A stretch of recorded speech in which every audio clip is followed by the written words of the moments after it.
आज की तारीख में बहुत सारे लोग हैं जो कंटेंट क्रिएशन में हैं, राइट, या कुछ स्टार्ट कर रहे हैं, तो क्या ये पैटर्न जो अभी आप बात करें जिस चीज की, वो उनको एक बड़ा इन्फ्लुएंसर बनने में हेल्प कर सकता है? Is it like that? These steps, the steps that I'm going to talk about, Yes. for sure, it works everywhere. It works for you to have a better relationship, better health. You want to attract a house, you want to get a car, you want to be a better person. हर जगह ये mind पे काम कर रहा है ना. तो आप खुद सोचिए, जैसे अभी आपने कुछ देर पहले कहा था कि हम अपने प्रेजेंट को अपने पास्ट से क्रिएट करते हुए आए हैं. हाँ, तो हम बिल्कुल. वही तो करने जा रहे हैं कि हम इन स्टेप्स की मदद से अपने माइंड को पहले कहीं भेज रहे हैं. फॉर इंस्टेंस, आपने ये सेटअप किया इतना ब्यूटीफुल, आप इतने लोगों को बुलाते हो, इसको आप आगे पहुंचा रहे हो, ये पहले आपके माइंड में था, राइट. आपकी बॉडी ने फॉलो किया. तो क्यों ना हम अपने माइंड को और ऊपर ले जाए, या फिर जो हमारे गोल्स हैं, क्रिएटिविटी है, उसको पहले वहां पे ले जा करके बैठा दें, एंड देन हमारी बॉडी तो अपने आप फॉलो कर लेगी in the form of hard work, in the form of efforts, in the form of synchronicities, opportunities. Okay. Yeah. So coming back to the 3 steps which I was talking about of manifestation, which Right. actually works, not the pseudo affirmation blah blah. So the first step is to become very aware. चाहिए क्या? पहले मैं ऐसे ही 3 steps बता देती हूँ, फिर उसके बाद deep down करेंगे. Step number 1 is awareness of what you want and who you are. Step number 2 will be so X and Y. Step number 1 is कि where you are right now, aware, where do you want to go? Step number 2 is what is the current limiting belief? And step number 3 is deletion of that. And then step number 4 is affirmation and stuff. Okay. Yeah. ठीक है. और deep down करते हैं. जो आपने step number 1 बोला, उसको हम कैसे पता लगाएंगे? Sure. तो step number 1 है क्या? Awareness. कि हम कौन हैं? हम क्या चाहते हैं? हम इस धरती पे क्यों आए हैं? हम क्यों अभी परेशान हैं और हम कहाँ जाना चाहते हैं? ये हर एरिया ऑफ लाइफ में काम करेगा. हर इंसान स्ट्राइव कर रहा है अपना बेस्ट करने का, not just in money but in career, relationship, health, wealth, everywhere. तो स्टेप नंबर 1 है खुद को जानो कि आप कौन हो. Self awareness. आज की डेट में हमें सब कुछ पता है, कौन सा इन्फ्लुएंसर वायरल हुआ, कौन सी रील वायरल हुई, हमें खुद के बारे में नहीं पता है. तो मुझे ऐसा लगता है कि जिंदगी का एम ही ये है कि हर सिंगल डे हम खुद से और अवेयर हो पाए कि यार मैं कौन हूँ, यार मतलब मेरी स्ट्रेंथ क्या है, मेरी वीकनेस क्या है, मैं कैसा हूँ लोगों के साथ, या फिर मेरी वैल्यू क्या है. और डीप में जाते हैं. श्योर. कैसे पता लगाऊं? What is the Again, process? again. मैं इसको एक जगह, जैसे जनरली बोला जाता है कि अगर आपको नहीं मालूम तो आपको लिखना चाहिए, यू नो. तो मैं लिखूं, मैं कुछ बोल के रिकॉर्ड करूं, या मैं मेडिटेट करूं? एग्जैक्ट क्या प्रोसीजर है जिससे मैं अपने बारे में जान सकूं? श्योर. अगेन ये मैं आपको क्या बताऊं कि मैं इस चीज़ों पे बहुत टाइम से काम कर रही हूँ, एंड दिस मैं आगे भी बताऊंगी कि how this is the first step. It is simple but not easy.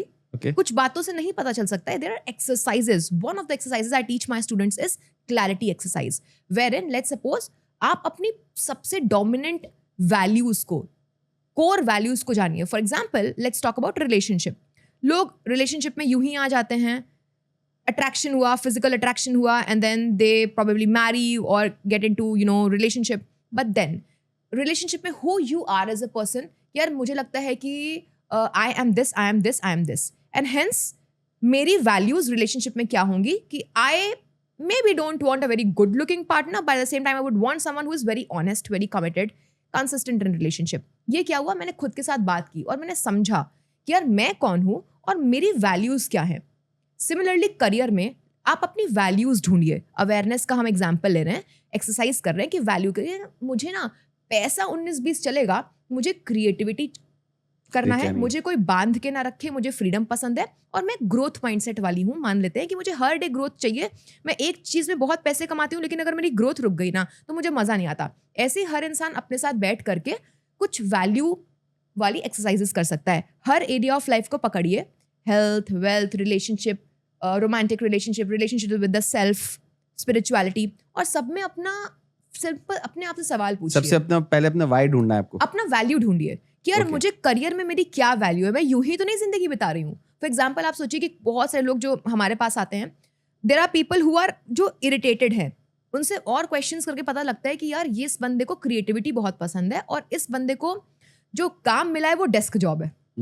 इसको क्रिएटिविटी पसंद है, पैसे मिल रहे हैं, but at the end of the day that person is into addiction. Why? Because वो एस्केपिज्म ढूंढ रहा है. कोर क्वेश्चंस पूछ के पता चला, आप खुद से भी क्वेश्चंस पूछ सकते हैं. क्वेश्चंस पूछ के पता चला कि भाई this person is damn creative. he wishes to travel the world, create something, but then he's been given a desk job. And at the end of the day, he's not satisfied. Although he's able to pay his bills, but he's not satisfied. ऐसे ही हर area of life के step number 1 deep हम आ चुके हैं कि अपनी value पूछो कि तुम कौन हो, तुम्हें क्या पसंद है. ठीक है. ये अपना, इसमें बहुत टाइम लगता है. मुझे नहीं लगता कि खुद को जानना इतना आसान है. It is a like process. जैसे हम लोग हमेशा बोलते हैं कि जैसे मैं जब कंसल्टिंग में बात करता हूँ लोगों के साथ, मैं भी हमेशा ही बोलता हूँ कि सबसे पहले आप ये ढूंढो कि आपका वाई क्या है. आपको ये चीज़ करना क्यों है.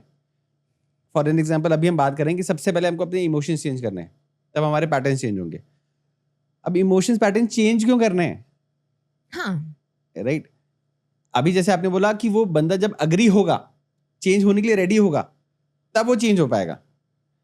बट वो चेंज होने के लिए, उसको अग्री होने के लिए भी उसको वाई तो मालूम होना चाहिए. वो अग्री तभी हो रहा है ना जब उसका एक पेनफुल वाई है. एग्जैक्टली. वरना वो किसी को देख के चेंज नहीं होगा. कुछ तो होगा जो कहेगा कि ना दिस इज इनफ. हाँ, अब मुझे ये चीज पता चल गया, अब मुझे इसको चेंज करना है. हाँ. और इस कारण से चेंज करना है. हाँ. अब मुझे अपना मेरा वाई मिल गया. What is the next step. Okay, तो हम नेक्स्ट स्टेप पे ही थे कि पहला अवेयरनेस हो गया. आपने पूछा कि अवेयरनेस का और तरीका क्या है, वो हमने समझ लिया. तो अवेयरनेस सिर्फ इस चीज की नहीं कि मैं कौन हूँ, मुझे क्या चाहिए. अगेन आपका वाई वाला पॉइंट भी इंपॉर्टेंट है कि क्यों चाहिए वो चीज. फॉर एग्जाम्पल मैं कह रही हूँ कि यार आई वॉन्ट अ करियर जहाँ पे मुझे क्रिएटिविटी चाहिए और ग्रोथ चाहिए. क्यों? वो क्यों, वैल्यू तो क्यों से आ रहा होगा ना. क्यों यही है कि यार मैं वैसी बंदी हूँ, मतलब I want to be creative, that is inherent. मुझे एक जगह पे बोरिंग काम करना नहीं पसंद आता. भले मैं 10 पैसे कम कमाऊं, 4 पैसे कम कमाऊं, मेरे को वही चाहिए. दैट यू नो वो that brings a spark out of me. And you are the most beautiful example in front of all these people because आप सीए करने के बाद आप एक बड़ी फर्म में काम कर सकते थे. आप अपना खुद का कंपनी खोल के लोगों को कंसल्टिंग दे सकते थे कि आपको जीएसटी में ऐसा करना चाहिए, ऐसे अपने फाइनेंसेस के ऊपर काम करना चाहिए. But you are not doing that because you belong somewhere else and you are doing that. आपने बहुत सही पकड़ा. सीए क्लियर करने के पहले ही मैंने काम कर लिया था डेस्क जॉब. और डेस्क जॉब में क्या होता था, वो काफी अच्छी आईबी फर्म थी. वहाँ पे काम तो मुझे अच्छा लगता था.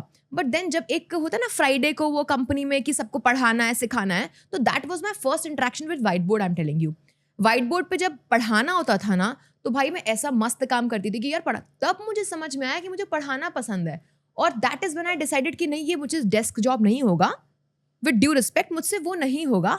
And I want to teach. तो मैंने कहा कि यार पढ़ तो इतना चुके हैं भाई, 10 साल से पढ़ ही रहे हैं, तो क्यों ना इसी को पढ़ा दें. And that is when I realise कि ठीक है, पैसे वैसे का नहीं पता था उस टाइम कि कितना रिस्क है, कितना नहीं है, कितना कमाऊंगी, कितना नहीं कमाऊंगी. बट देन मुझे लगता है किसी इंसान के अंदर पैशन है किस चीज़ को करने का ना, पैसे तो वो बाय प्रोडक्ट आ जाएगा. ओके, तो आपके इस एग्जाम्पल से मुझे जो भी लर्निंग मिल रही है, correct me again if I am wrong, कि लोगों को अलग अलग एक्सपेरिमेंट्स भी करके देखने चाहिए. Then oh my God, true. कि क्या अच्छा लग रहा है, क्या बुरा लग रहा है. क्योंकि लोग एक पैटर्न बना लेते हैं कि बस ये मुझे नहीं करना है, ये मुझे नहीं खाना है. जैसे मेरा बेटा है, मैं उसको बोलता हूँ भाई नहीं खाना है ना, मत खाना, बट एक बार टेस्ट करके तो देख. हो सकता है तेरे को टेस्ट अच्छा लग जाए. And sometime it happens, really happens, कि उसको लगा हाँ ये अच्छा लग रहा है, अच्छा है. हाँ. तो इसलिए मुझे लगता है एक्सपेरिमेंट्स करना बहुत जरूरी है आज की तारीख में. बहुत. आप ये सोचो कि यार एक जिंदगी मिली है, हमें नहीं पता कि 60 साल की है, 70 साल की है, 50 साल की, कितने साल की है. उसमें एक सोशल स्क्रिप्ट हम फॉलो कर रहे हैं कि बेटा 10th तक ये पढ़ो, 12th तक साइंस कॉमर्स आर्ट में फंस जाओ. भाई नहीं पसंद मुझे, ना साइंस पसंद, ना कॉमर्स पसंद, ना आर्ट्स पसंद. जबरदस्ती मुझे साइंस लेना पड़ा, ठीक है, क्योंकि कोई चॉइस नहीं थी. उसके बाद मुझे नहीं पसंद भाई सीए, मुझे नहीं पसंद इंजीनियरिंग, मुझे नहीं पसंद डॉक्टर, मुझे शायद ये बनना था, बट मुझे करना पड़ा. अब हम सोशल स्क्रिप्ट, उसके बाद भी मुझे नहीं करना डेस्क जॉब. आप समझो कि 30, 35, 40 साल तक तो इंसान उसी लूप में है, और वो ऐसी जिंदगी जी रहा है जो कि उसने खुद डिजाइन ही नहीं की, दूसरों के बनाए हुए पैटर्न पे वो चल रहा है. Why? Just because at the end of the day he has to belong in a certain class कि यार मैं पैसे कमा लेता हूँ, या फिर he has to pay his bills. तो इस वजह से उसने कभी रिस्क ही नहीं लिए. मैंने अपनी जिंदगी में ऐसे गंदे गंदे रिस्क लिए, मैं आपको क्या बताऊं, कि आई हैव, जैसे आप भी बता रहे थे कि आपने कुछ किया, एक लेवल तक पहुंचाया, and then you left it. I mean if this some soul calling, मुझे ऐसा लगता है कि थोड़ा सा कैलकुलेटेड करना चाहिए. जैसे मैंने थोड़ा सा कैलकुलेटेड किया कि यार इस चीज़ को मैंने यहाँ तक पहुँचाया, अब इसको 50% करके मैं इस चीज़ को फॉलो करना चाहती हूँ. सो आई एम टेलिंग यू कि रिस्क की अगर हम बात करें, तो मैंने पहले जॉब छोड़ा था सीए के बाद, मैं तुरंत टीचिंग में आ गई, वो बूम हो गया.